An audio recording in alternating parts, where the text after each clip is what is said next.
I remember when I first started here as a freshman, I didn't like the fact that I was from the reservation, being surrounded by all these non-natives, and imposter syndrome is something that I still really struggle with to this day. The honors college was something that I didn't want to do. I didn't think that I was going to get in.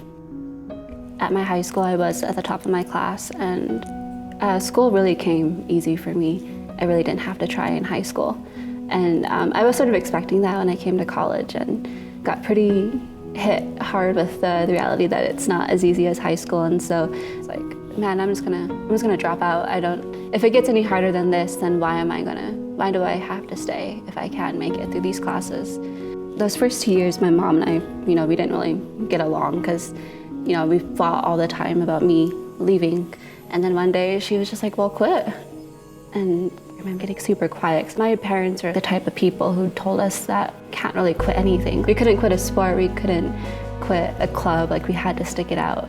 And I was 18, 19 years old at the time, and for the first time in my life, my mom told me that I could quit something, and I'm like, wait, maybe I should rethink this. And once I passed all those classes on the first try, which was a miracle, my turning point was the time that I spent in Kiayo.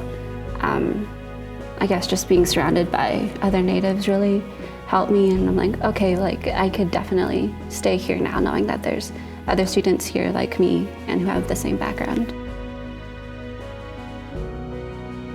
Once I got into my more marketing-heavy classes, that's when I really started enjoying them. The classes that I took with Jackie Moore, I really enjoyed.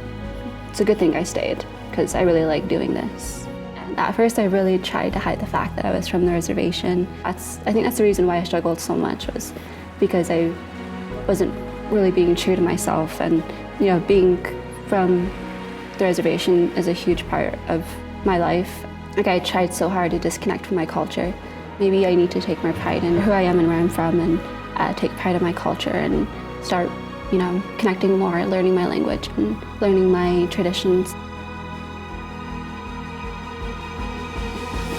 Since there's so few Native graduates, it's a way to show others that, we're still here and that we did this huge accomplishment.